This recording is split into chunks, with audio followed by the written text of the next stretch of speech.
കർത്താവിൻ്റെ നാമത്തിന് മഹത്വം. എല്ലാ സഹോദരങ്ങൾക്കും സ്നേഹവന്ദനങ്ങൾ.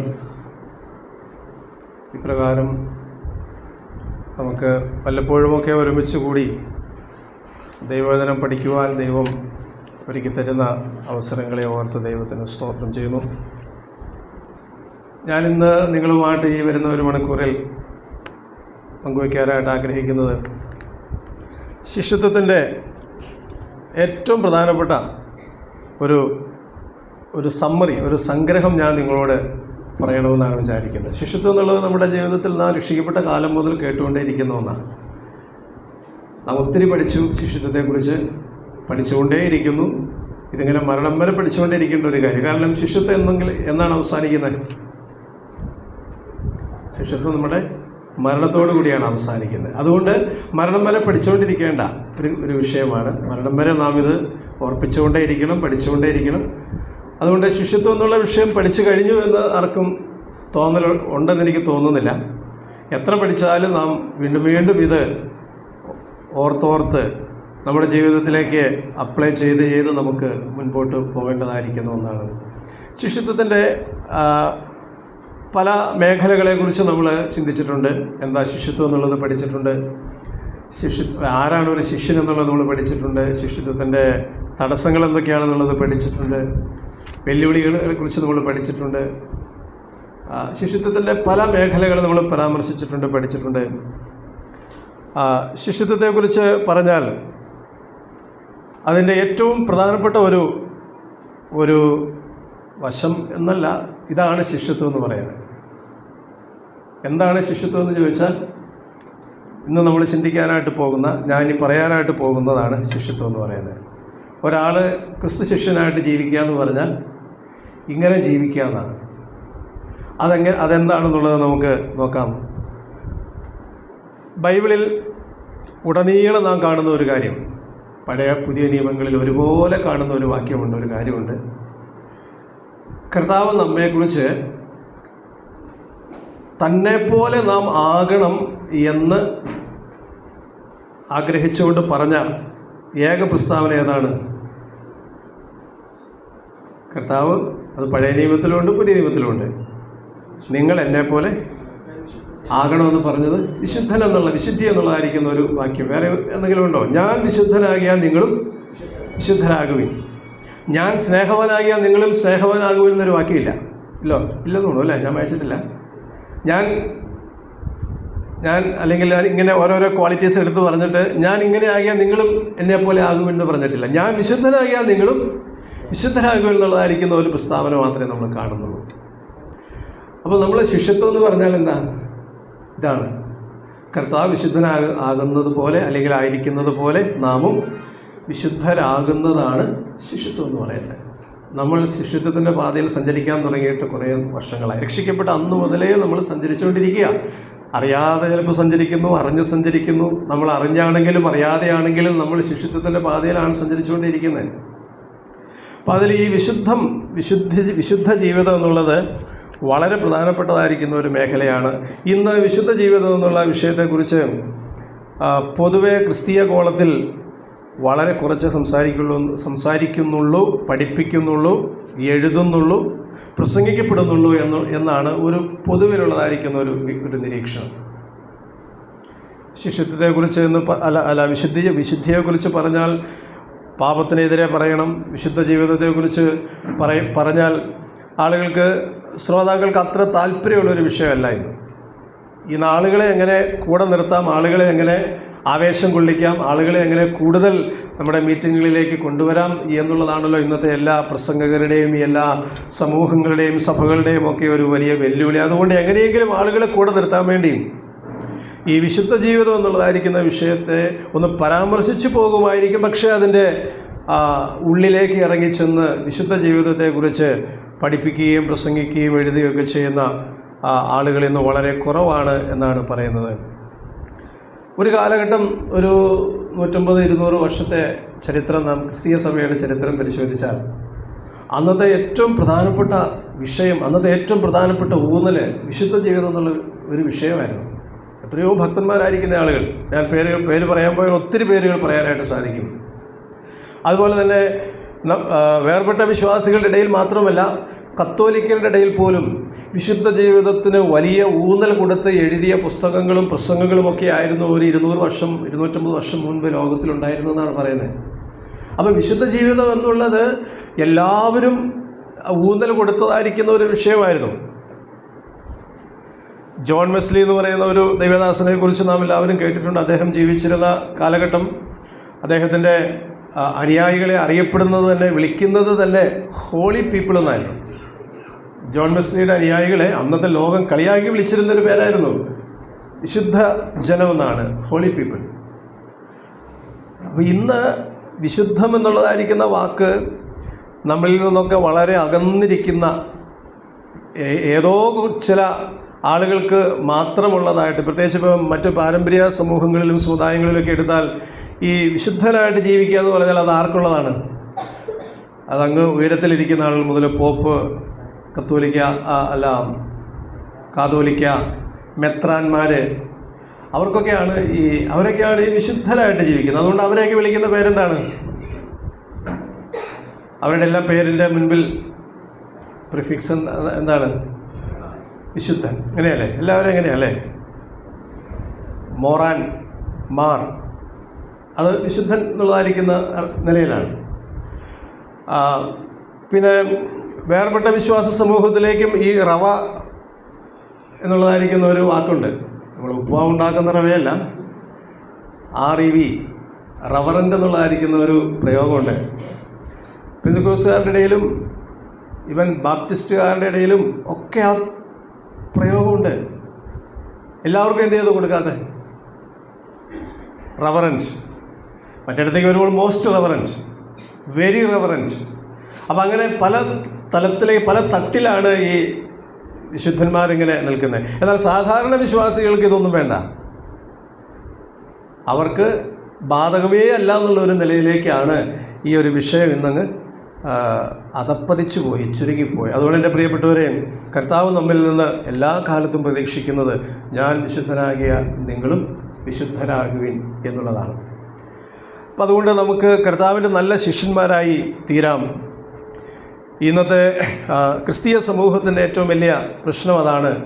വിശുദ്ധ ജീവിതത്തിന് വേണ്ടത്ര പ്രാധാന്യമില്ലാത്ത, ശ്രദ്ധ കൊടുക്കാത്ത ഒരു കാലമായിട്ട് ഇന്നത്തെ ക്രിസ്തീയ സമൂഹം അങ്ങനെ അതപ്പതിച്ചു എന്നുള്ള വാക്ക് തന്നെ ഉപയോഗിക്കുന്നതാണ് നല്ലതെന്ന് ഞാൻ കരുതുന്നു. വിശുദ്ധ ജീവിതത്തിന് വലിയ ഊന്നൽ നൽകി പ്രസംഗിച്ചിരുന്ന കാലഘട്ടത്തിൻ്റെ പ്രത്യേകത എന്തായിരുന്നു? ഒരു 150 വർഷം മുമ്പ് ഒക്കെയുള്ള ക്രിസ്തീയ സമൂഹത്തിൻ്റെ അവരുടെ ചരിത്രം കണ്ടാൽ അന്നൊക്കെ എല്ലാവരും വിശുദ്ധ ജീവിതത്തിനായിരുന്നു ഭയങ്കര ഊന്നൽ കൊടുത്ത് ജീവിക്കുകയും പ്രസംഗിക്കുകയും ഒക്കെ ചെയ്തൊരു കാലഘട്ടമായിരുന്നു. അന്ന് സുവിശേഷം അഭിവൃദ്ധി പ്രാപിച്ചതുപോലെ, അന്ന് സുവിശേഷ വേല നടന്നതുപോലെ, അന്ന് സഭകളിൽ സ്നേഹം നിലനിന്നതുപോലെ, ഐക്യത നിലനിന്നതുപോലെ, വളർച്ച ഉണ്ടായതുപോലെ ക്രിസ്തീയ സഭയുടെ ചരിത്രത്തിൽ പിന്നീട് നമ്മൾ കാണുന്നില്ല. ആദ്യ നൂറ്റാണ്ട് കഴിഞ്ഞതിന് ശേഷമുള്ള കാര്യമായിട്ട് ഞാൻ പറയുന്നത്. കാരണം വിശുദ്ധി എന്നുള്ളതായിരിക്കുന്ന വിഷയം അത്ര പ്രധാനപ്പെട്ട ഒരു വിഷയമായിട്ടായിരുന്നു അന്ന് ആളുകൾ കണക്കാക്കിയിരുന്നത്.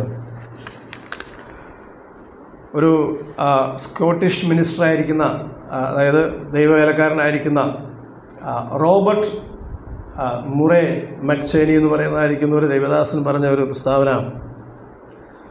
അദ്ദേഹം പറഞ്ഞത്, my people's greatest need is my personal holiness. എൻ്റെ ജനത്തിൻ്റെ, അല്ലെങ്കിൽ ഞാൻ ശുശ്രൂഷിക്കുന്ന ജനത്തിൻ്റെ ഏറ്റവും വലിയ ആവശ്യം എന്ന് പറയുന്നത് എൻ്റെ വിശുദ്ധിയാണ്. ഞാൻ വിശുദ്ധനായിട്ട് ജീവിക്കുക എന്നുള്ളതാണ്. അതിലും വലിയൊരു ആവശ്യം എൻ്റെ ജനത്തിന് ഇല്ല എന്ന് തിരിച്ചറിഞ്ഞൊരു മനുഷ്യനായിരുന്നു. അദ്ദേഹമൊക്കെ വലിയ ഭക്തനായ മനുഷ്യനായിരുന്നു കേട്ടോ. അദ്ദേഹത്തെക്കുറിച്ചൊക്കെ നമ്മൾ വായിക്കുകയും മനസ്സിലാക്കുകയൊക്കെ ചെയ്താണ്. അപ്പോൾ നമുക്ക് വിശുദ്ധരായിട്ട് ജീവിക്കാനായിട്ടുള്ളൊരു ആഗ്രഹം, ഒരു വാഞ്ച ഉണ്ടാകട്ടെ. ഞാൻ ഇന്ന് നിങ്ങളുമായിട്ട് പങ്കുവയ്ക്കുന്ന ഈ വിഷയം തയ്യാറായിക്കൊണ്ടിരിക്കുന്ന സമയത്ത് ഞാൻ എൻ്റെ ജീവിതത്തിലേക്കും ആത്മാർത്ഥമായിട്ട് ഞാൻ തിരിഞ്ഞു നോക്കി, ഞാൻ പരിശോധിച്ചു.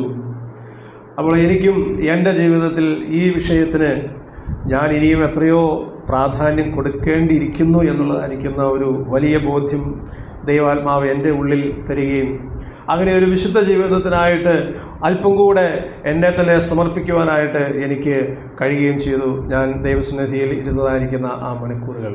പ്രിയപ്പെട്ടവരെ, നമുക്കെല്ലാവർക്കും ഈ തലമുറയിൽ ഏറ്റവും ആവശ്യമായിട്ടുള്ളത് നാം വിശുദ്ധരായിട്ട് ജീവിക്കുക എന്നുള്ളതാണ്.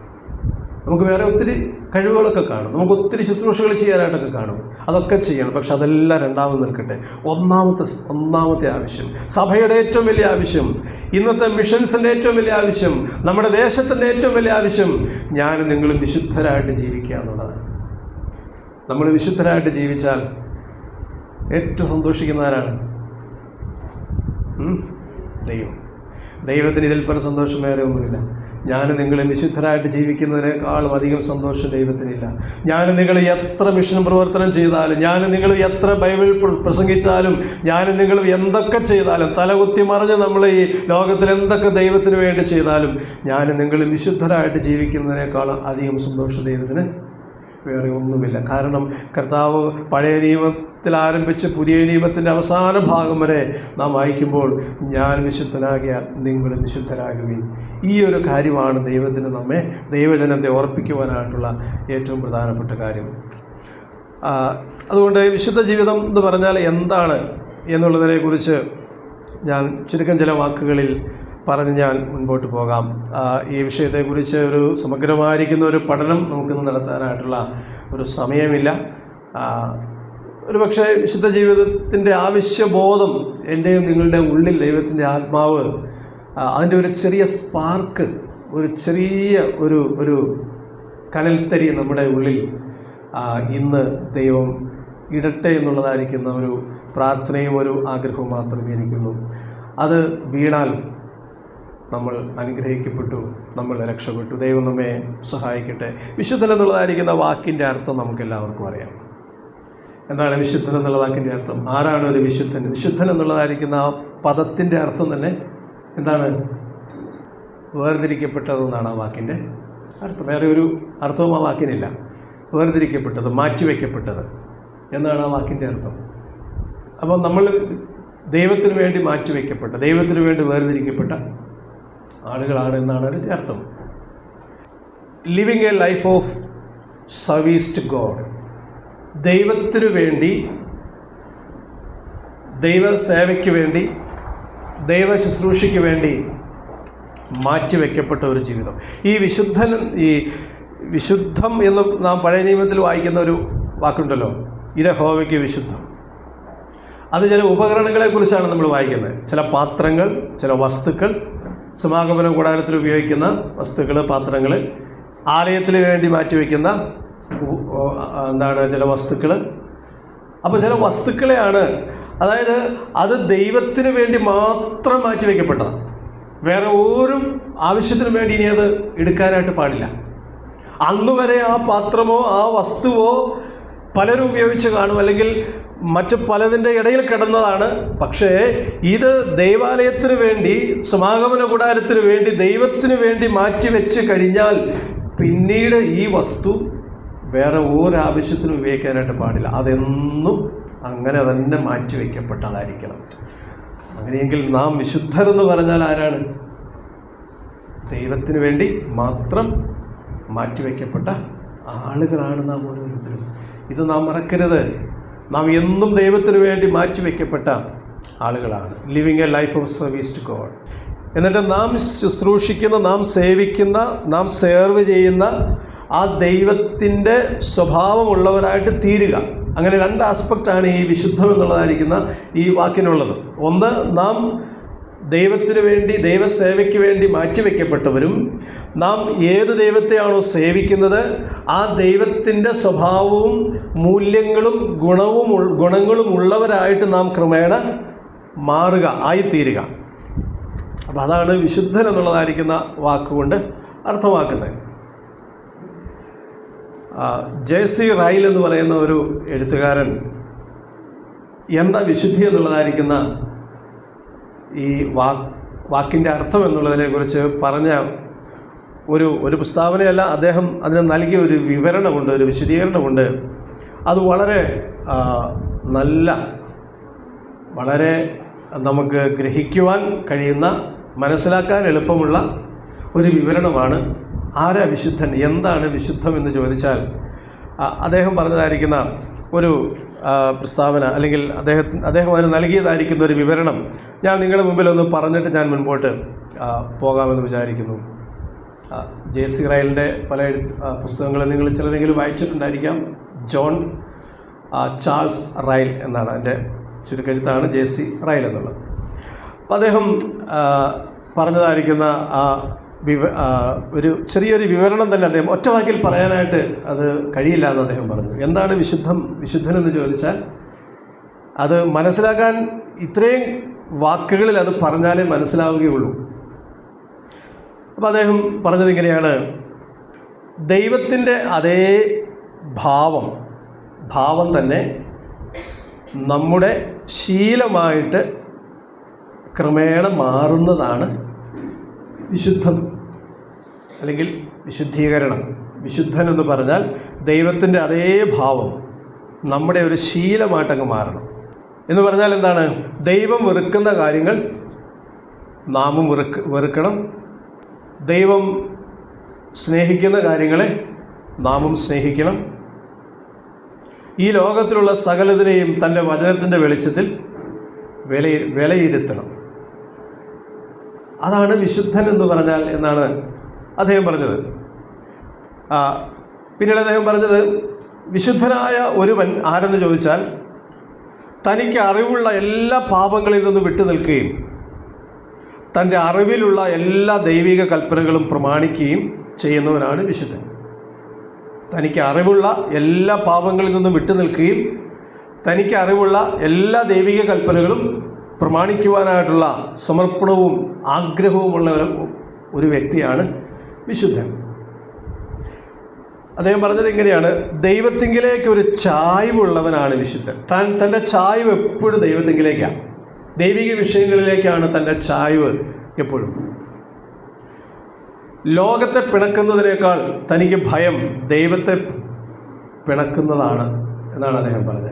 ലോകത്തെ പിണക്കുന്നതാണല്ലോ നമുക്ക് ഏറ്റവും വലിയ ഭയം. ലോകത്തെ പിണക്കുക എന്ന് പറഞ്ഞാൽ എന്താ? നാം ജീവിക്കുന്ന ലോകത്തിൽ പലരെയും ചിലപ്പോൾ നമുക്ക് പിണക്കേണ്ടതായിട്ട് വരും. പലരുടെയും പിണക്കം നമുക്ക് ചിലപ്പോൾ സമ്പാദിക്കേണ്ടതായിട്ട് വരും. നമ്മളൊക്കെ രക്ഷിക്കപ്പെട്ട് വന്നപ്പോൾ നമ്മൾ പലരെയും പിണക്കി. നമ്മുടെ ബന്ധുക്കളെ, നമ്മുടെ ചിലവർ അവരുടെ ജീവിത പങ്കാളിയെ പിണക്കേണ്ടതായിട്ട് വന്നു, മക്കളെ പിണക്കേണ്ടി വന്നു, അപ്പനമ്മയെ പിണക്കേണ്ടി വന്നു, സ്വന്തക്കാരെ പിണക്കേണ്ടി വന്നു, അയൽവാസികളെ പിണക്കേണ്ടി വന്നു. പക്ഷെ അന്നൊക്കെ അവരൊന്നും പിണക്കാൻ നമുക്കൊരു ബുദ്ധിമുട്ടുമില്ലായിരുന്നു. അന്നൊക്കെ അവർ കല്യാണത്തിനൊക്കെ വിളിച്ചാലും ഞായറാഴ്ചത്തെ പരിപാടിക്ക് വിളിച്ചാലും നമ്മൾ ഒരു വിട്ടുവീഴ്ചയും ചെയ്യില്ലായിരുന്നു, അല്ലേ? പക്ഷേ ഇപ്പോൾ കാലങ്ങൾ കുറേ കഴിഞ്ഞപ്പോഴോ നമുക്കിപ്പോൾ ആരെയും പിണക്കാൻ താല്പര്യമില്ല.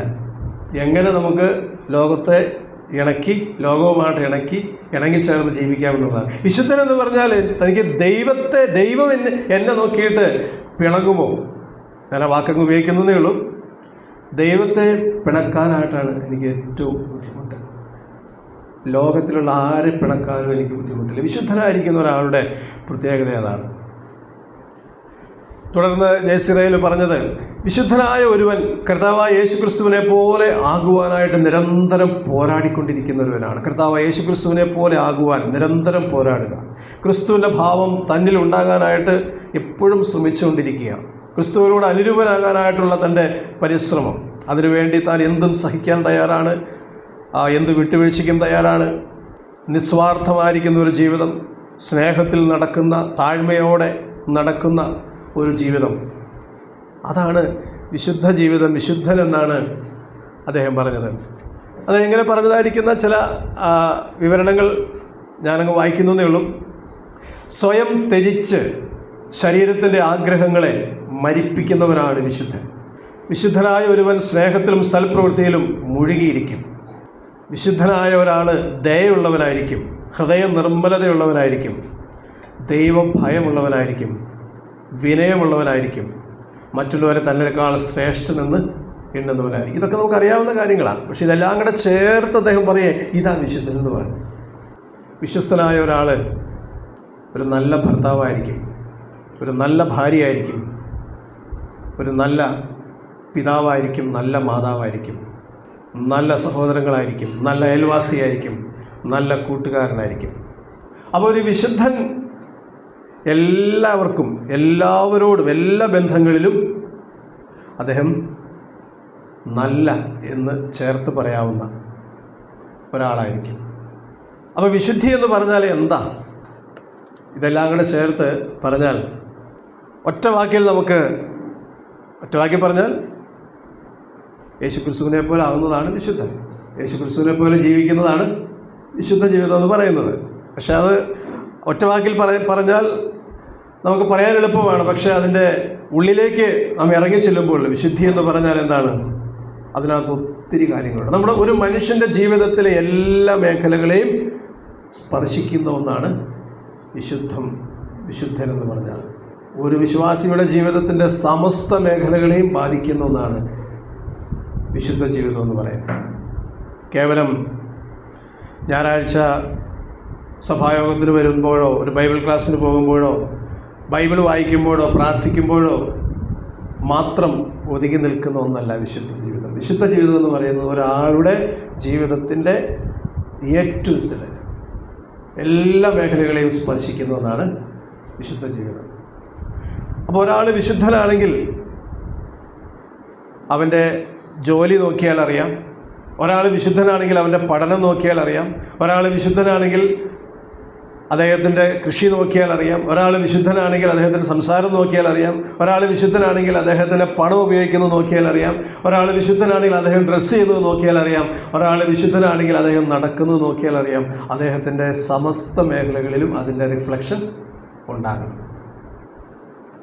ഞാൻ മുമ്പോട്ട് പോകുമ്പോൾ ഞാൻ കുറച്ച് കാര്യങ്ങളും കൂടെ അതിനെക്കുറിച്ച് പറയാനായിട്ട് ശ്രമിക്കാം. അപ്പോൾ വിശുദ്ധൻ ആരെന്ന് ചോദിച്ചാൽ, ജയസിരയിൽ എന്ന് പറഞ്ഞൊരു എഴുത്തുകാരൻ പറഞ്ഞത് ഞാനങ്ങ് പറഞ്ഞതേ ഉള്ളൂ. അദ്ദേഹം പറഞ്ഞത് അദ്ദേഹം മാത്രം അദ്ദേഹത്തിന് പറയാൻ തോന്നിയ കാര്യങ്ങളല്ലല്ലോ അദ്ദേഹം പറഞ്ഞത്. വചനത്തിൽ നിന്ന് അദ്ദേഹം മനസ്സിലാക്കിയതും പഠിക്കുകയും ഗ്രഹിക്കുകയും ചെയ്ത കാര്യങ്ങളാണ് അദ്ദേഹം പറഞ്ഞത്. അപ്പോൾ വിശുദ്ധ ജീവിതം നമ്മുടെ ജീവിതത്തിൻ്റെ എല്ലാ മേഖലകളെയും സ്പർശിക്കുന്നതാണ്. അതാണ് ഞാൻ പറയാനായിട്ട് ശ്രമിച്ചത്. എല്ലാ മേഖലകളെയും സ്പർശിക്കും. നമ്മുടെയൊക്കെ ജീവിതത്തിൽ നമുക്കുള്ള ഒരു പ്രശ്നം, നാം ആത്മീകം ഭൗതികം എന്നുള്ള രണ്ട് നിലയിൽ നമ്മുടെ ജീവിതങ്ങളെയൊക്കെ നമ്മൾ തിരിക്കാറുണ്ട്. ആത്മീകം, ഭൗതികം. ഇന്ന കാര്യങ്ങളൊക്കെ ആത്മീകമാണ്, ഇന്ന കാര്യങ്ങളൊക്കെ ഭൗതികമാണ്, അല്ലേ? അങ്ങനെ ചിന്തിക്കുന്ന ഒരു ചിന്താഗതി പൊതുവെ ആളുകളുടെ ഇടയിലുണ്ട്. അങ്ങനെയൊരു ഡൈക്കോട്ടമി ഇല്ല. അങ്ങനെയൊരു രണ്ട് തട്ട്, രണ്ട് തിരിവ് ബൈബിളിൽ നമ്മൾ കാണുന്നില്ല. ഇപ്പം രാവിലെ എഴുന്നേറ്റ് റബ്ബർ വെട്ടാൻ പോകുന്നതിനകത്ത് വല്ല ആത്മീയതയുണ്ടോ? ആത്മീയമാണോ?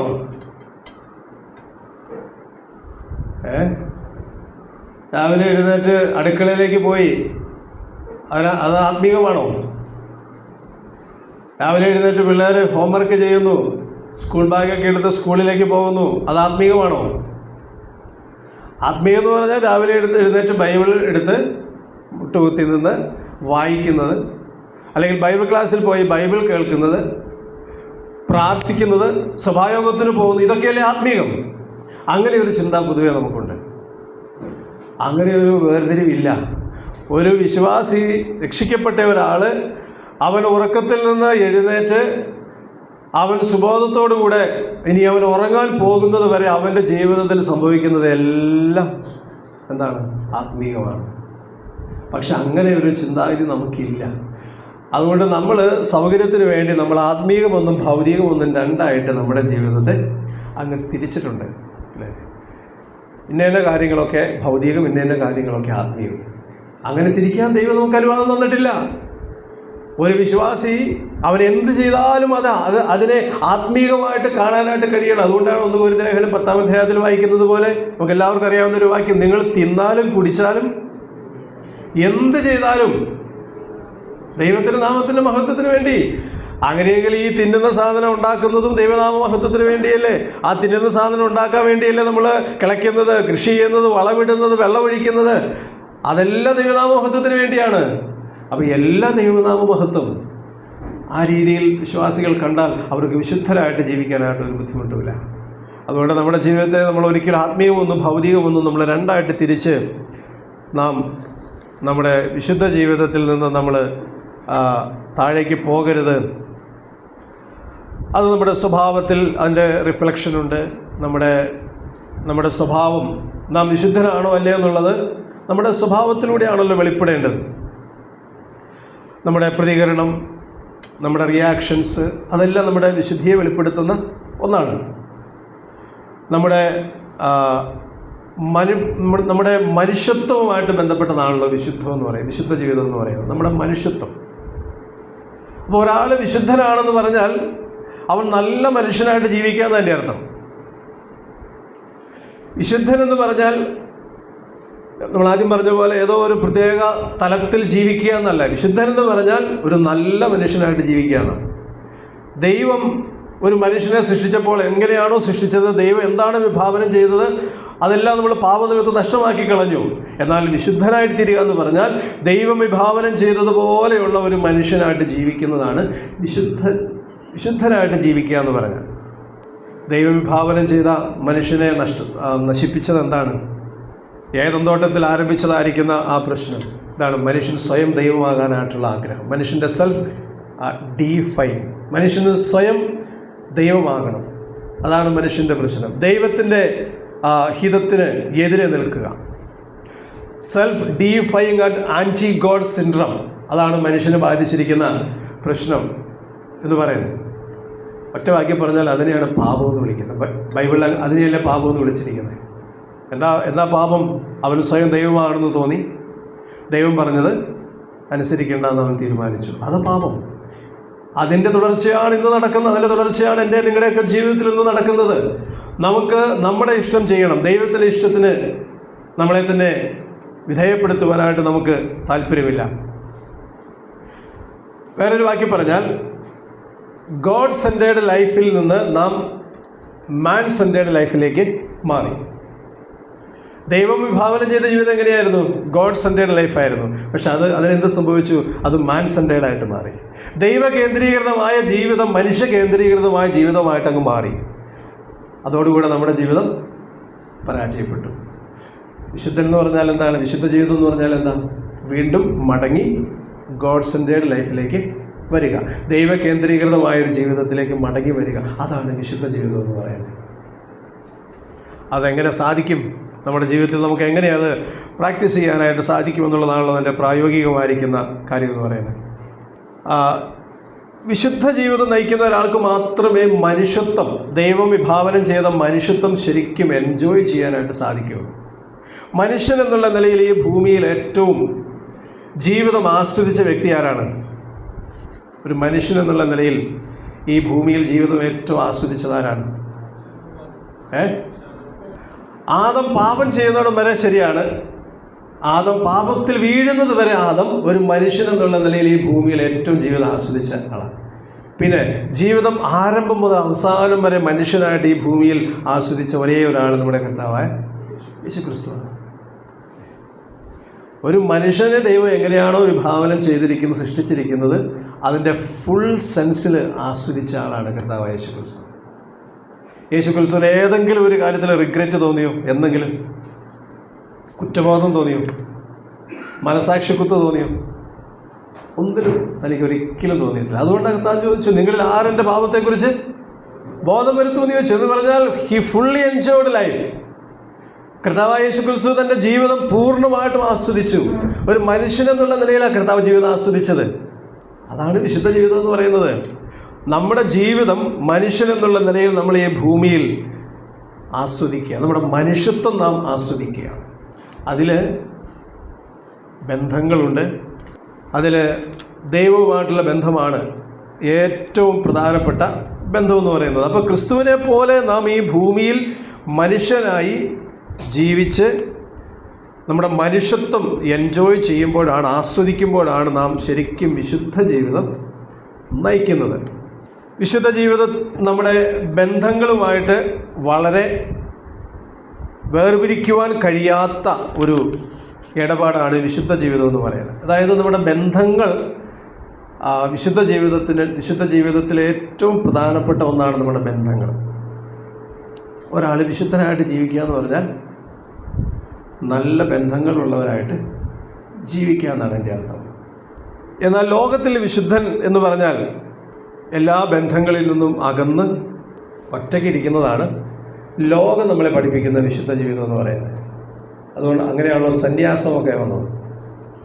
സന്യാസാശ്രമം, വല്ല ഗുഹകളിലൊക്കെ പോയിരിക്കുക, മലകളിൽ പോയിരിക്കുക, മനുഷ്യരുമായിട്ടുള്ള ബന്ധങ്ങളൊക്കെ വെട്ടിമുറിച്ച് ഒറ്റയ്ക്ക് പോയിരിക്കുക. ഒറ്റയ്ക്കിരിക്കുന്ന ഒരു വശം വിശുദ്ധ ജീവിതത്തിലുണ്ട്. അതായത് ദൈവവുമായിട്ടുള്ള ബന്ധത്തിൽ ഒറ്റയ്ക്ക് ഏകാന്തതയിൽ നാം ഇരിക്കുന്ന ഒരു ഭാഗം അതിനുണ്ട്. പക്ഷേ ബന്ധങ്ങളിൽ നിന്ന് അകന്ന് നമുക്കൊരിക്കലും വിശുദ്ധനായിട്ട് ജീവിക്കാനായിട്ട് കഴിയില്ല. നമ്മുടെ വിശുദ്ധ ജീവിതം നല്ല ബന്ധങ്ങളിലൂടെ, അതായത് ഒരാൾ വിശുദ്ധനായിട്ട് ജീവിക്കുക എന്ന് പറഞ്ഞാൽ, ഞാൻ ആദ്യം പറഞ്ഞത് ഒരാൾ വിശുദ്ധനായിട്ട് ജീവിക്കുക എന്ന് പറഞ്ഞാൽ താൻ മനുഷ്യനായിട്ട് ഈ ഭൂമിയിൽ ഏറ്റവും സന്തോഷവും ആനന്ദവും തൻ്റെ മനുഷ്യത്വം നന്നായിട്ട് ആസ്വദിച്ച് ജീവിക്കുന്നതാണ് വിശുദ്ധ ജീവിതം എന്ന് പറയുന്നത്. കർത്താവ് ജീവിച്ചതുപോലെ അതിനകത്ത് ജോലിയുണ്ട്, അതിനകത്ത് ഭക്ഷണമുണ്ട്, അതിനകത്ത് വിശ്രമമുണ്ട്, അതിനകത്ത് പ്രാർത്ഥനയുണ്ട്, അതിനകത്ത് ബൈബിൾ പഠനമുണ്ട്, അതിനകത്ത് ആളുകളുമായിട്ടുള്ള സംസർഗമുണ്ട്, അതിനകത്ത് യാത്രയുണ്ട്, അതിനകത്ത് എല്ലാം ഉണ്ട്. കർത്താവ് അങ്ങനെയല്ലേ ചെയ്തേ? കർത്താവിനെ വിളിച്ചത് ആശാരി എന്നല്ലേ വിളിച്ചത്, തച്ചൻ എന്നല്ലായിരുന്നു കർത്താവിനെ വിളിച്ചത്. അതായത് താൻ അധ്വാനിച്ച തച്ചൻ എന്നൊരാളെ വിളിക്കാൻ കാരണം എന്താണ്? കർത്താവിനെ ആളുകൾ കണ്ടിട്ടുള്ളത് എങ്ങനെയായിരുന്നു? നസ്രയത്തിലുള്ള ആളുകൾ നല്ല ഒന്നാം തരം ഫസ്റ്റ് ക്ലാസ് തച്ചൻ, ആശാരി. കർത്താവ് വളരെ എൻജോയ് ചെയ്തു, അത് കർത്താവ് വളരെ ആസ്വദിച്ചു. അപ്പോൾ വിശുദ്ധ ജീവിതത്തിനകത്ത് ഇതെല്ലാം ഉണ്ട് കേട്ടോ. ഇതെല്ലാം കൂടെ ചേർന്ന് നമുക്ക് വിശുദ്ധരായിട്ട് ജീവിക്കാൻ പറ്റുകയുള്ളൂ. നമ്മൾ പച്ച മനുഷ്യരായിട്ടങ്ങ് ജീവിക്കുക എന്ന് പറഞ്ഞാൽ, ദൈവം നമ്മളെ എങ്ങനെയാണോ സൃഷ്ടിച്ചത് ആ ലെവലിലേക്ക് നമ്മൾ എത്താനായിട്ട് ശ്രമിക്കുക. ദൈവത്തെ നമ്മുടെ കേന്ദ്രത്തിൽ പ്രതിഷ്ഠിച്ചുകൊണ്ട് നമുക്കത് സാധിക്കും. പാപിയായിരിക്കുന്നൊരു മനുഷ്യനിത് സാധിക്കില്ല. എന്ന് പറഞ്ഞാൽ ദൈവത്തെ മാറ്റി നിർത്തിയിട്ടൊരു മനുഷ്യന് ഇതൊരിക്കലും സാധിക്കില്ല. ദൈവത്തോടൊപ്പമേ ഇത് സാധിക്കുകയുള്ളൂ. അപ്പോൾ വിശുദ്ധ ജീവിതം നമ്മുടെ പേഴ്സണൽ ലൈഫ്, നമ്മുടെ മനുഷ്യത്വം, നമ്മുടെ ജീവിതത്തിൽ നമ്മൾ ആസ്വദിക്കുന്നതാണ് വിശുദ്ധ ജീവിതം. വിശുദ്ധ ജീവിതം ബന്ധങ്ങൾ ഉണ്ടാക്കുന്നതും ബന്ധങ്ങൾ നിലനിർത്തുന്നതും ബന്ധങ്ങളിൽ ആസ്വാദനം കണ്ടെത്തുന്നതും വിശുദ്ധ ജീവിതത്തിൻ്റെ ഒരു ഭാഗമാണ്. ഒറ്റയ്ക്കിരിക്കുന്നതല്ല വിശുദ്ധ ജീവിതം. 10 കൽപ്പനകളുടെ സാരാംശം എന്താണ്? ബന്ധങ്ങളല്ലേ? സ്നേഹം, ബന്ധം. 1 ദൈവവുമായിട്ടുള്ള ബന്ധം, 2 മനുഷ്യനുമായിട്ടുള്ള ബന്ധം. ഇതാണ് മുഴുവൻ ബൈബിളിൻ്റെ രത്നച്ചുരുക്കം എന്ന് പറയുന്നത്. ദൈവവുമായിട്ട് നല്ല ബന്ധത്തിൽ ജീവിക്കുക, മനുഷ്യനുമായിട്ട് നല്ല ബന്ധത്തിൽ ജീവിക്കുക, അതാ വിശുദ്ധനായിട്ട് ജീവിക്കുക എന്ന് പറഞ്ഞാൽ. ഞാൻ അതിൻ്റെ വിശദാംശങ്ങളിലേക്ക് പോകുന്നില്ല, അതിനുള്ള സമയം നമുക്ക് ഇല്ല. ഒരു വിശുദ്ധ ജീവിതം നമുക്ക് എന്തുകൊണ്ട് അനിവാര്യമാണ്? ഒരു വിശുദ്ധ ജീവിതം നമുക്ക് എങ്ങനെ സാധിക്കും? ഈ 2 കാര്യങ്ങൾ പറഞ്ഞിട്ട് ഞാൻ അവസാനിപ്പിച്ചുകൊള്ളാം. ഒരു വിശുദ്ധ ജീവിതം നമുക്ക് എന്തുകൊണ്ട് അനിവാര്യമാണ്, നമുക്ക് ആവശ്യമാണ്, അത് നമുക്ക് എങ്ങനെ സാധിക്കും എന്നുള്ളതിൻ്റെ വളരെ ചുരുക്കം ചില കാര്യങ്ങൾ പറഞ്ഞ് ഞാൻ അവസാനിപ്പിക്കാനുള്ള സമയമേ നമുക്കുള്ളൂ. എന്തുകൊണ്ടാണ് വിശുദ്ധ ജീവിതം നമുക്ക് അനിവാര്യമായിരിക്കുന്നത്? ഒന്നാമതായിട്ട് നമുക്ക് വിശുദ്ധ ജീവിതം അനിവാര്യമായിരിക്കുന്നത് നമ്മുടെ വീണ്ടെടുപ്പിൻ്റെ ഉദ്ദേശം എന്താണ്? നമുക്കൊരു വാക്യം വായിക്കാം. തീത്തോസിൻ്റെ ലേഖനം 2-ാം അധ്യായത്തിൻ്റെ 11 മുതൽ 14 വരെയുള്ള വാക്യങ്ങൾ ആരെങ്കിലും ഒന്ന് വായിച്ച് സഹായിച്ചാൽ നല്ലതാണ്. തീത്തോസ് 2:11 തുടങ്ങി 14 വരെ. സകല മനുഷ്യർക്കും രക്ഷാകരമായ ദൈവകൃപ ഉദിച്ചുവല്ലോ. നാം ഭാഗ്യകരമായ പ്രത്യാശയ്ക്കായിട്ടും മഹാദൈവവും നമ്മുടെ രക്ഷിതാവുമായ യേശുക്രിസ്തുവിൻ്റെ തേജസ്സിൻ്റെ പ്രത്യക്ഷതയ്ക്കായിട്ടും കാത്തുകൊണ്ട് ഭക്തികേടും പ്രപഞ്ചമോഹങ്ങളും വർജിച്ചിട്ട് ഈ ലോകത്തിൽ സുബോധത്തോടും നീതിയോടും ദൈവഭക്തിയോടും കൂടെ ജീവിച്ചു പോരേണ്ടതിന് അത് നമ്മെ ശിക്ഷിച്ചു വളർത്തുന്നു. അവൻ നമ്മെ സകല അധർമ്മത്തിൽ നിന്നും വീണ്ടെടുത്ത് സൽപ്രവൃത്തികളിൽ ശുഷ്കാന്തിയുള്ളൊരു സ്വന്തം ജനമായി തനിക്ക് ശുദ്ധീകരിക്കേണ്ടതിന് തന്നെത്താൻ നമുക്ക് വേണ്ടി കൊടുത്തു. അപ്പോൾ നമ്മുടെ വീണ്ടെടുപ്പിൻ്റെ ലക്ഷ്യം എന്താണ്? Holiness is the goal of our redemption. നമ്മുടെ വീണ്ടെടുപ്പിൻ്റെ ലക്ഷ്യം എന്താ? നമ്മെ ആരാക്കി തീർക്കുക എന്നുള്ളതായിരുന്നു. എന്തിനു വേണ്ടി അവൻ തന്നെത്താൻ നമുക്ക് വേണ്ടി ഏൽപ്പിച്ചു തന്നെ? നമ്മെ എങ്ങനെയുള്ളവരാക്കി തീർക്കാനാണ്? തനിക്ക് വേണ്ടിയുള്ള സ്വന്തം ജനമായി, ദൈവത്തിൻ്റെ സ്വന്തം ജനമായി എന്ന് പറഞ്ഞാൽ ദൈവത്തെ പോലെയുള്ള ഒരു ജനമായി, ദൈവത്തിന് ഏറ്റവും പ്രിയപ്പെട്ട ആളുകളാക്കി തീർക്കാൻ. അത് വിശുദ്ധ ജീവിതത്തിലൂടെ മാത്രമേ സാധിക്കുകയുള്ളൂ. വിശുദ്ധനായിട്ട് ജീവിക്കുന്ന ഒരാൾക്ക് മാത്രമേ ഇങ്ങനെ ജീവിക്കാനായിട്ട് സാധിക്കുകയുള്ളൂ. എഫേസ്യ ലേഖനം 2-ാം അധ്യായത്തിൻ്റെ 5-ാം അധ്യായത്തിൻ്റെ 25 മുതൽ 27 വരെയുള്ള വാക്യങ്ങൾ നമുക്ക് എല്ലാവർക്കും അറിയാം. വായിക്കേണ്ട ആവശ്യമില്ല, സമയം കുറവായതുകൊണ്ട്. നമ്മളൊക്കെ എല്ലാ കല്യാണങ്ങൾക്കും വായിച്ച് കേൾക്കുന്ന ഒരു വേദഭാഗമാണ് എഫേസ്യർ 5-ന്റെ 25 മുതൽ 27 വരെ. അവൻ അവൾക്ക് വേണ്ടി എന്ത് ചെയ്തു? കറയും ചുളുക്കും ഒന്നുമില്ലാത്തവളായിട്ട് തനിക്കിതിനെ തേജസ്സോടെ മുൻനിർത്തേണ്ടതിന് എന്ത് ചെയ്തു? തന്നെത്താൻ അവൾക്ക് വേണ്ടി ഏൽപ്പിച്ചു കൊടുത്തു. അപ്പോൾ ദൈവം നമ്മളെ വീണ്ടെടുത്തത് എന്തിനു വേണ്ടിയാണ്? അവന് വേണ്ടിയുള്ള ഒരു പ്രത്യേക ജനമായി, സ്വന്തം ജനമായി, വിശുദ്ധ ജനമായി, കറയും ചുളുക്കും ഒന്നുമില്ലാത്തവരായിട്ട് നമ്മെ ആക്കി തീർക്കുവാൻ വേണ്ടിയാണ് കർത്താവ് നമ്മളെ വീണ്ടെടുത്തത്. അതുകൊണ്ട് രക്ഷിക്കപ്പെട്ട ഒരാളുടെ ജീവിതത്തിൽ അവനെപ്പോഴും ഓർക്കണം, ഞാൻ രക്ഷിക്കപ്പെട്ടത് എന്തിനു വേണ്ടിയാണ്? ഞാൻ ദൈവത്തിനു വേണ്ടി മാറ്റിവെക്കപ്പെട്ട ആളാണ്, ദൈവത്തിന് വേണ്ടി വേർതിരിക്കപ്പെട്ട ആളാണ്. വിശുദ്ധ ജീവിതം നയിക്കുക എന്നുള്ളത് എന്നെ സംബന്ധിച്ചിടത്തോളം അനിവാര്യമായിരിക്കുന്ന ഒരു കാര്യം, ഓപ്ഷണൽ അല്ല. അതെനിക്ക് വേണമെങ്കിൽ എനിക്ക് സ്വീകരിക്കാവുന്ന ഒരു മാർഗമല്ല, അത് എനിക്ക് സ്വീകരിച്ചേ പറ്റൂ. രക്ഷിക്കപ്പെട്ട ഒരാൾക്ക് അങ്ങനെ ചിന്തിക്കുവാനായിട്ട് കഴിയണം. രണ്ടാമത്തെ ഒരു ആവശ്യം, എഫേസ്യ ലേഖനം 2-ാം അധ്യായത്തിൻ്റെ 10-ാമത്തെ വാക്യം നമുക്ക് എല്ലാവർക്കും അറിയാമല്ലോ. 8 മുതലുള്ള 10 വരെയുള്ള വാക്യങ്ങൾ എല്ലാവർക്കും അറിയാം. കൃപയാലുള്ള വിശ്വാസം മൂലം നാം രക്ഷിക്കപ്പെട്ടിരിക്കുന്നതെന്ന് പറഞ്ഞു വന്നിട്ട് 10-ാമത്തെ വാക്യത്തിലേക്ക് എത്തുമ്പോൾ എന്താ വായിക്കുന്നത്? നാം അവൻ്റെ കൈപ്പണിയായി സൽപ്രവൃത്തികൾക്കായിട്ട് ക്രിസ്തുയേശുവിൽ സൃഷ്ടിക്കപ്പെട്ടവരാകുന്നു. നാം ചെയ്തു പോരേണ്ടതിന് ദൈവം അവ മുന്നൊരുക്കിയിരിക്കുന്നു. നാം സൃഷ്ടിക്കപ്പെട്ടത് എന്തിനു വേണ്ടിയാണ്? കർത്താവായ യേശു ക്രിസ്തുവിനെ പോലെ ആകാൻ വേണ്ടിയാണ് നാം സൃഷ്ടിക്കപ്പെട്ടിരിക്കുന്നത്. ഈ സൃഷ്ടി ഏതാണ്? ന്യൂ ക്രിയേഷന്. ഇത് പുതിയ സൃഷ്ടിയെക്കുറിച്ചാണ് പറയുന്നത്. അപ്പോൾ നാം വീണ്ടെടുക്കപ്പെട്ടിരിക്കുന്നത് നാം വിശുദ്ധ ജീവിതം നയിക്കാൻ വേണ്ടിയാണ്. നമ്മെ പുതിയ സൃഷ്ടിയാക്കി തീർത്തിരിക്കുന്നതും നാം വിശുദ്ധ ജീവിതം നയിക്കുവാൻ വേണ്ടിയാണ്. എഫേസ്യ ലേഖനം 4-ന്റെ 21 മുതൽ 24 വരെയുള്ള വാക്യങ്ങൾ വായിച്ചാലും ഈ സമാനമായിരിക്കുന്ന ആശയം അവിടെ കാണാനായിട്ട് സാധിക്കും. വായിക്കേണ്ട, നമുക്ക് സമയം കുറവായതുകൊണ്ട്. മൂന്നാമതായിട്ട്, എന്തുകൊണ്ട് വിശുദ്ധ ജീവിതം നമുക്ക് ആവശ്യമാണെന്ന് ചോദിച്ചാൽ, ഈ ഭൂമിയിൽ ഒരു ആരോഗ്യമുള്ള ജീവിതം ഒരു വിശ്വാസിക്ക് നയിക്കണമെങ്കിൽ അവൻ വിശുദ്ധനായിട്ട് ജീവിച്ചേ പറ്റൂ. ഈ ഭൂമിയിൽ ഒരു ആരോഗ്യവാനായ വിശ്വാസിയായിട്ട് ജീവിക്കണമെങ്കിൽ അവൻ വിശുദ്ധനായിട്ട് ജീവിക്കണം. ആരോഗ്യവാനെന്ന് ഞാൻ ഉദ്ദേശിച്ചത് നമ്മുടെ ഫിസിക്കൽ ആരോഗ്യത്തെക്കുറിച്ചല്ല, നമ്മുടെ ശരീരത്തിൻ്റെ ആരോഗ്യത്തെക്കുറിച്ചല്ല. ആത്മീക ആരോഗ്യവാന്മാരായിട്ട് ജീവിക്കണമെങ്കിൽ നമുക്ക് വിശുദ്ധനായിട്ട് ജീവിച്ചേ പറ്റും. വിശുദ്ധനായിട്ട് ജീവിക്കുന്ന ഒരാളുടെ ആരോഗ്യം എങ്ങനെയുണ്ട്? വിശുദ്ധനായിട്ട് ജീവിക്കുന്ന ഒരാൾക്ക്, ഒരു മനുഷ്യന് ഹെൽത്തി ആയിട്ട് ജീവിക്കുക എന്ന് പറഞ്ഞാൽ എന്താ അതിൻ്റെ അർത്ഥം? ആരോഗ്യവാൻ. ആരാണ് ഒരു ആരോഗ്യവാൻ? രോഗങ്ങൾ കുറവുള്ളവനല്ല, ഇല്ലാത്തവൻ, അവനെയാണ് നമ്മൾ ആരോഗ്യവാൻ എന്ന് വിളിക്കുന്നത്. അപ്പോൾ ആത്മീകമായിട്ട് ഒരാൾ ആരോഗ്യവാനായിട്ട് ജീവിക്കുക എന്ന് പറഞ്ഞാൽ എന്താ? ഈ രോഗങ്ങൾ എങ്ങനെയാണ് ബാധിക്കുന്നത്? സാധാരണ രോഗങ്ങൾ ബാധിക്കുന്നത് എങ്ങനെയാണ്? നമുക്കൊക്കെ നമ്മൾ വീക്കാണെങ്കിൽ പെട്ടെന്ന് നമുക്ക് രോഗം ബാധിക്കും അല്ലേ? ചില പിള്ളേരെ കുറിച്ചൊക്കെ എങ്ങനെയാണല്ലോ, അടുത്തോടെ ഒരു രോഗി നടന്നു പോയാൽ മതി, പെട്ടെന്ന്. കാരണം പ്രതിരോധ ശക്തി വളരെ കുറവാണ്, പ്രതിരോധ ശേഷി വളരെ കുറവാണ്. അപ്പോൾ നല്ല പ്രതിരോധ ശക്തിയുള്ള നല്ല ശക്തന്മാരായിരിക്കുന്ന ആളുകളായിട്ട് നമ്മൾ മാറും നമ്മൾ വിശുദ്ധന്മാരാണെങ്കിൽ. ഇനി നമുക്കെതിരെയുള്ളതായിരിക്കുന്ന ശത്രുവിൻ്റെ അക്രമങ്ങളും ശത്രുവിൻ്റെ പദ്ധതികളും നമുക്ക് ചെറുത്ത് തോൽപ്പിക്കാൻ കഴിയണമെങ്കിൽ നല്ല ആരോഗ്യവാന്മാരായിരിക്കണ്ടേ? എഫേസ്യ ലേഖനം 6-ാം അധ്യായം അനുസരിച്ച് 6-ാം അധ്യായത്തിൻ്റെ 6-ാം അധ്യായത്തിൽ നമ്മൾ വായിക്കുന്നത് ദൈവത്തിൻ്റെ സർവായുധവർഗം ധരിച്ച് നിൽക്കാനാണ് പറയുന്നത്, 6-ന്റെ 14. അപ്പോൾ ഒരാൾ ശരിക്കും ആരോഗ്യവാനായിട്ട് ജീവിക്കണമെങ്കിൽ അവൻ വിശുദ്ധനായിട്ട് ജീവിക്കണം. അതുപോലെ തന്നെ 4-മതായിട്ട് ഞാൻ പറയാനായിട്ട് ആഗ്രഹിക്കുന്നത്, നമുക്ക് ക്രിസ്തുവിൻ്റെ നല്ല സാക്ഷിയായിട്ട്, സുവിശേഷത്തിൻ്റെ സാക്ഷിയായിട്ട് ജീവിക്കണമെങ്കിൽ വിശുദ്ധ ജീവിതം നയിക്കുന്ന ഒരാൾക്ക് സുവിശേഷത്തിൻ്റെ നല്ല സാക്ഷിയായിട്ട് ജീവിക്കാൻ സാധിക്കുകയുള്ളൂ. വിശുദ്ധ ജീവിതം നയിക്കുന്ന ഒരാൾ പറയുന്ന സുവിശേഷം, വിശുദ്ധ ജീവിതം നയിക്കുക എന്ന് പറഞ്ഞാൽ എന്താ? നന്നായി ജീവിക്കുക, ക്രിസ്തുവിനെ പോലെ ജീവിക്കുക, സാക്ഷ്യത്തോടെ ജീവിക്കുക, ലോകത്തിൻ്റെ ഉപ്പായും ലോകത്തിൻ്റെ വെളിച്ചമായും ജീവിക്കുക, വചനപ്രകാരം ജീവിക്കുക, പാപത്തിൽ നിന്നകന്ന് ജീവിക്കുക. എന്താ സുവിശേഷത്തിൽ നമ്മൾ പറയുന്ന പ്രധാനപ്പെട്ട കാര്യം എന്താ? സുവിശേഷം നമ്മൾ പറയുമ്പോൾ നമ്മൾ പറയുന്ന ഏറ്റവും പ്രധാനപ്പെട്ട കാര്യം എന്താ? നീ പാപിയാണെന്നാണ് പറയുന്നത്. നിന്റെ പാപത്തിൻ്റെ പ്രശ്നത്തിന് പരിഹാരമുണ്ടെന്നാണ് പറയുന്നത്. നിന്റെ പാപത്തിൻ്റെ പ്രശ്നത്തിന് പരിഹാരം യേശു ക്രിസ്തുവിലുണ്ടെന്നാണ് പറയുന്നത്.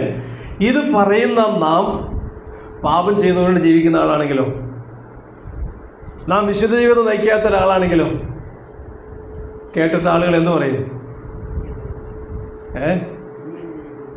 തീർച്ചയായിട്ടും അല്ലേ? ഇന്ന് പലർക്കും സുവിശേഷം പറയാനായിട്ടുള്ള ധൈര്യമില്ലാത്ത എന്തുകൊണ്ടാണെന്ന് ചോദിച്ചാൽ, നമ്മൾ പലതും അവർ ചെയ്തുകൊണ്ടിരിക്കുന്ന പലതും നമ്മളും ചെയ്യുന്ന ആളുകളാണെങ്കിലോ നമുക്ക് പറയാൻ പറ്റുമോ? പുക വലിച്ചുകൊണ്ടിരിക്കുന്ന ഒരാൾക്ക്, കള്ള് കുടിക്കുന്ന ഒരാൾക്ക്, ഒരാളോട് പോയി കള്ള് കുടിച്ചുകൊണ്ടിരിക്കുന്ന ഒരാൾക്ക് പറയാൻ പറ്റുമോ? അതും പറയാനുള്ള തൊലിക്കെട്ടിയുണ്ട് മനുഷ്യർക്ക്. മനുഷ്യരോട് നമുക്ക് സുവിശേഷം നന്നായിട്ട് ശക്തമായിട്ടും വ്യക്തമായിട്ടും പറയണമെങ്കിൽ നമുക്ക് വിശുദ്ധ ജീവിതം നയിക്കുവാൻ ഒരു സമർപ്പണം വേണം.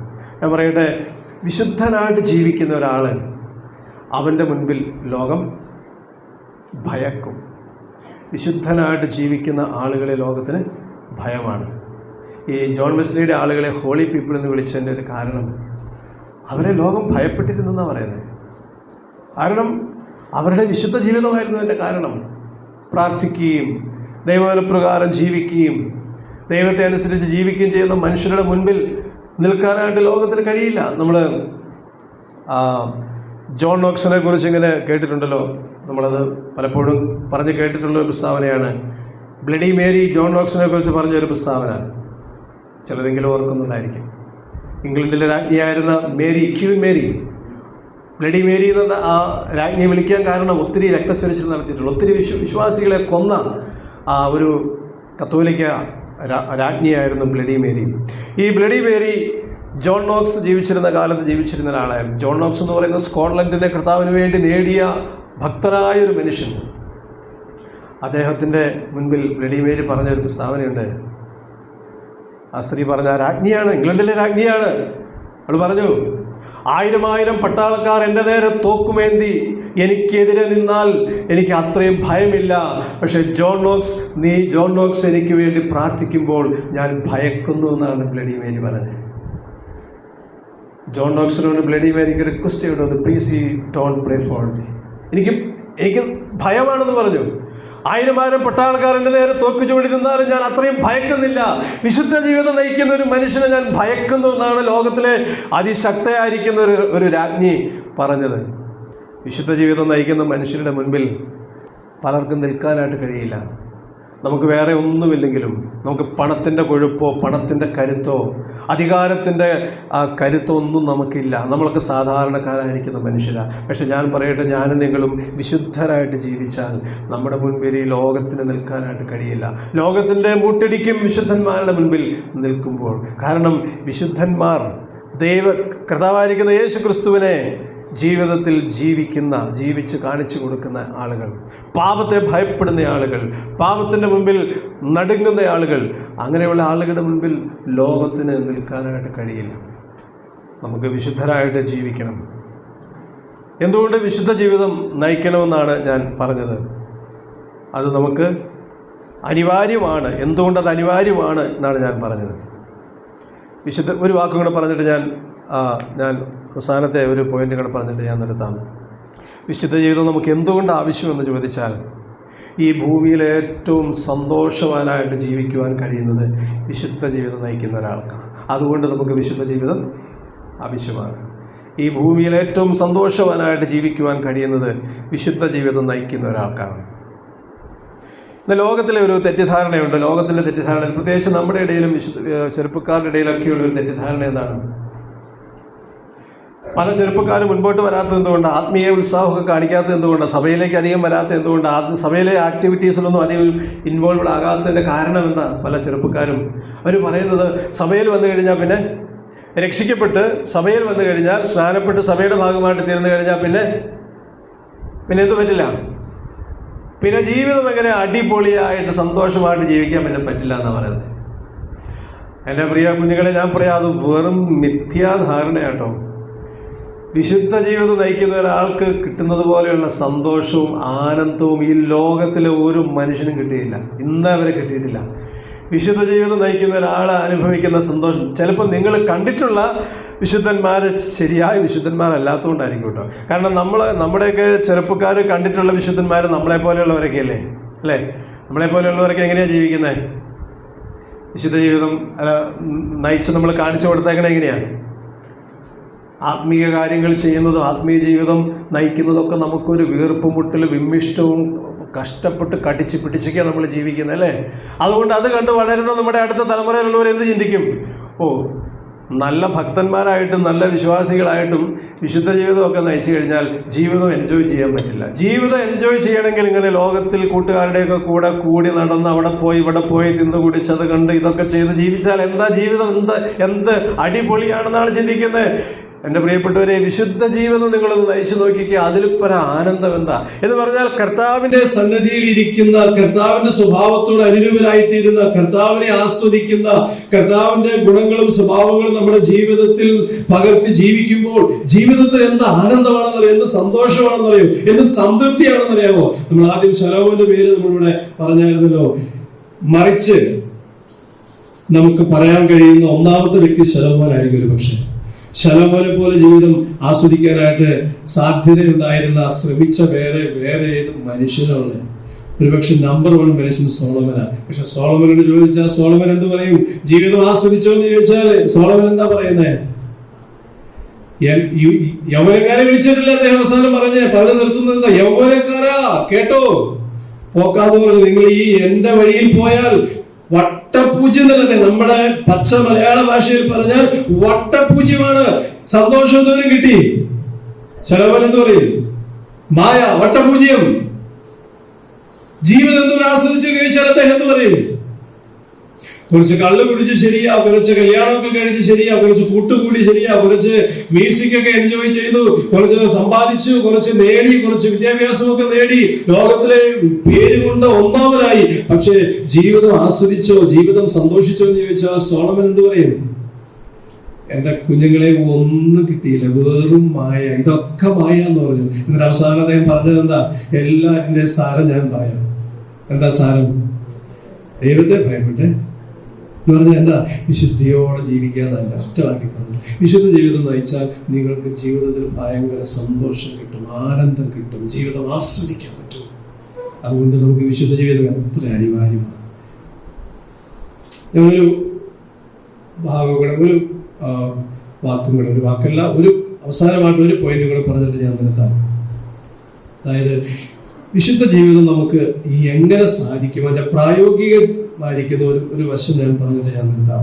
വിശുദ്ധ ജീവിതം നമുക്ക് സാധിക്കണമെങ്കിൽ രക്ഷിക്കപ്പെട്ട ഒരാൾക്ക് അവന്റെ രക്ഷയെക്കുറിച്ചുള്ള അറിവും രക്ഷയെ ആസ്വദിക്കുന്ന ഒരു തലവും അവന്റെ ജീവിതത്തിൽ ഉണ്ടെങ്കിൽ മാത്രമേ അവന് വിശുദ്ധ ജീവിതം ആസ്വദിക്കാനായിട്ട് സാധിക്കുള്ളൂ. ഞാൻ വേറെ ഒറ്റവാക്കി പറഞ്ഞാൽ, ആത്മരക്ഷയെ മനസ്സിലാക്കി ആസ്വദിക്കുന്ന ഒരാൾക്ക് മാത്രമേ വിശുദ്ധ ജീവിതം നയിക്കുവാൻ കഴിയുകയുള്ളൂ.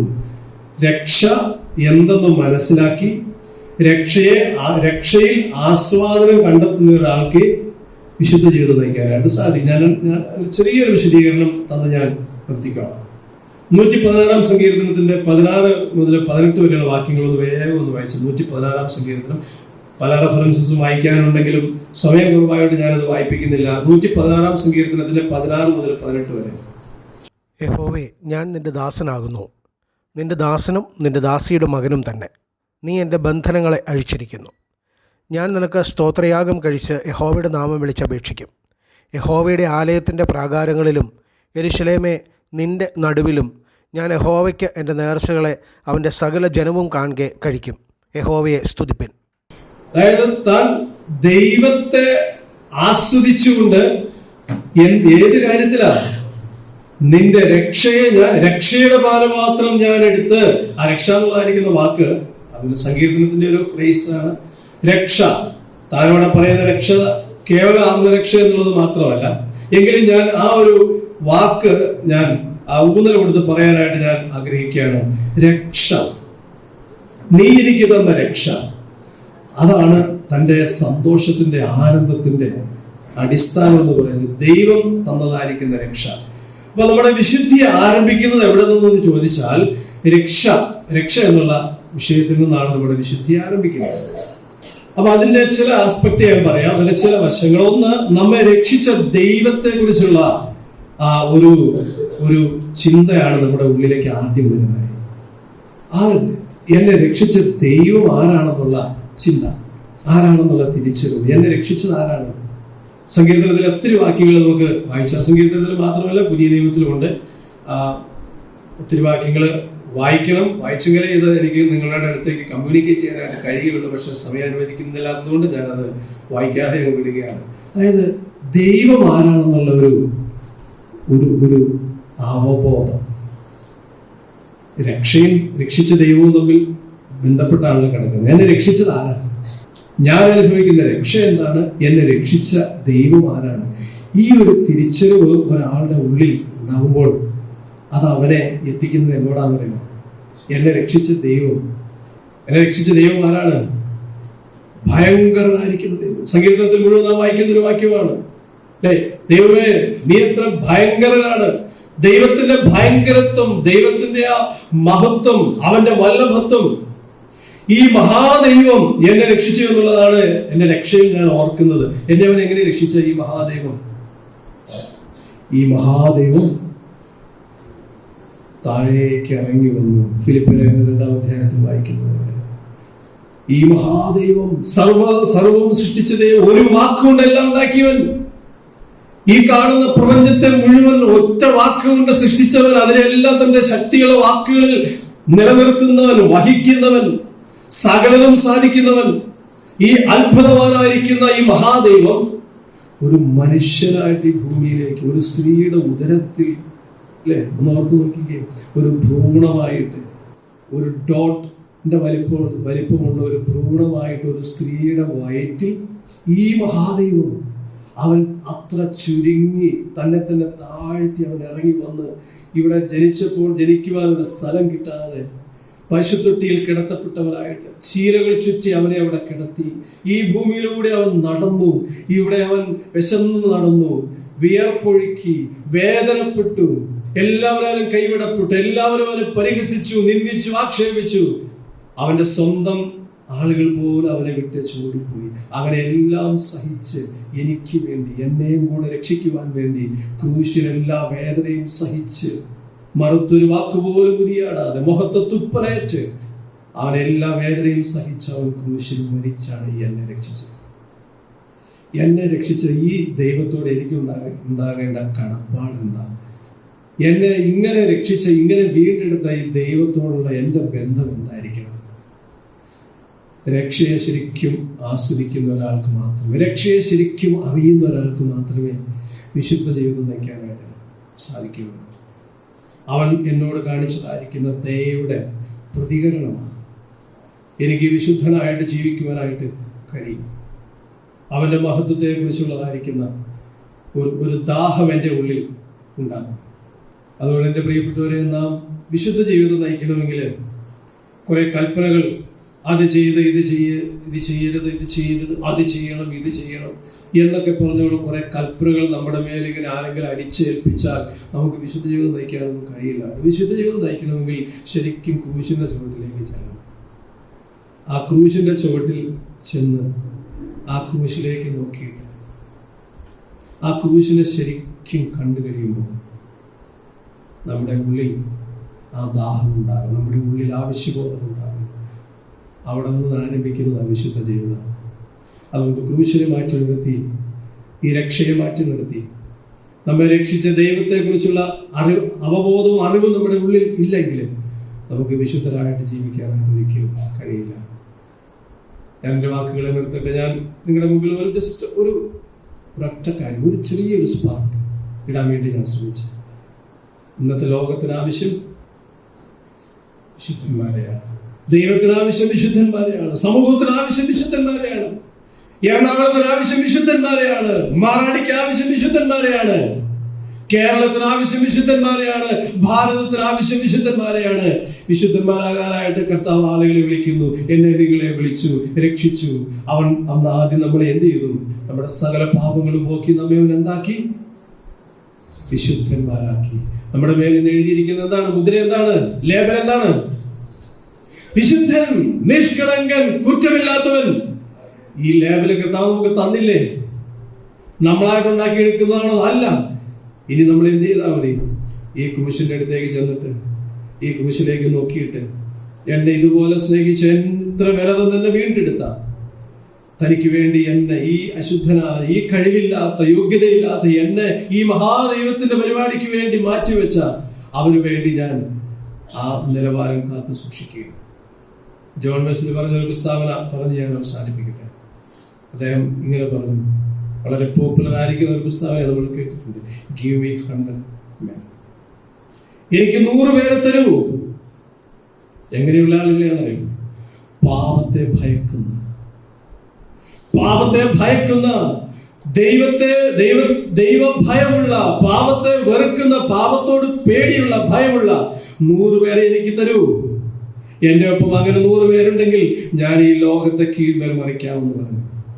അദ്ദേഹം പറഞ്ഞത് ചുമ്മാ പറഞ്ഞതല്ല, ഒരു തലമുറയെ കീഴ്മേൽ മറിച്ച മനുഷ്യനാണ് ജോൺ വെസ്ലി. എന്റെ പ്രിയപ്പെട്ടവർ, അങ്ങനെയുള്ള ആ 100 പേരിൽ ഒരാളാകാനായിട്ട് നമുക്ക് ഒന്ന് ആഗ്രഹിക്കാം. നമ്മളെ തന്നെ ഒരാൾ സമർപ്പിക്കാം. ഈ അന്ത്യകാലത്ത് നമ്മൾ ബാക്കിയുള്ളതെല്ലാം നമുക്ക് നഷ്ടമാണ്. നിലനിൽക്കുന്ന ഒന്നേ ഉള്ളൂ. ഞാൻ നിങ്ങൾ വിശുദ്ധരായിട്ട് ജീവിച്ചാൽ ഈ സമൂഹത്തിന് അതാണ് ആവശ്യം, എൻ്റെ സഭയ്ക്ക് അതാണ് ആവശ്യം, എൻ്റെ കുടുംബത്തിന് അതാണ് ആവശ്യം, എൻ്റെ ദേശത്തിന് അതാണ് ആവശ്യം, എൻ്റെ ദൈവത്തിന് അതാണ് ആവശ്യം. ഞാൻ വിശുദ്ധരായിട്ട് ജീവിക്കുന്നതാണ്. അതുകൊണ്ട് എൻ്റെ പ്രിയ സഹോദരങ്ങളെ, നമുക്ക് വിശുദ്ധരായിട്ട് ജീവിക്കാം. നമ്മളെ കൊണ്ട് സാധിക്കുന്നത്, നമ്മളെ കൊണ്ട് സാധിക്കുമെന്ന് പറഞ്ഞാൽ എൻ്റെ കഴിവുകൊണ്ടല്ല, നിങ്ങളുടെ കഴിവുകൊണ്ടല്ല, നമ്മളെ നിൽക്കുമാറാക്കുന്ന ഒരു ദൈവം നമുക്കുള്ളതുകൊണ്ട്, അവൻ തൻ്റെ പുത്രനായ യേശുവിന്റെ രക്തം നമ്മളെ വിശുദ്ധരാക്കുന്നത് കൊണ്ട്, അതുകൊണ്ട് നമുക്ക് ഈ നാളുകളിൽ വിശുദ്ധരായിട്ട് ജീവിക്കാനായിട്ട് നമുക്ക് ഒരു ചൂട് കൂടെ വയ്ക്കാം. അതിനായിട്ട് നമ്മളെ തന്നെ സമർപ്പിക്കാം. ദൈവം നമ്മളെ സഹായിക്കട്ടെ. കർത്താവിന്റെ നാമത്തിൽ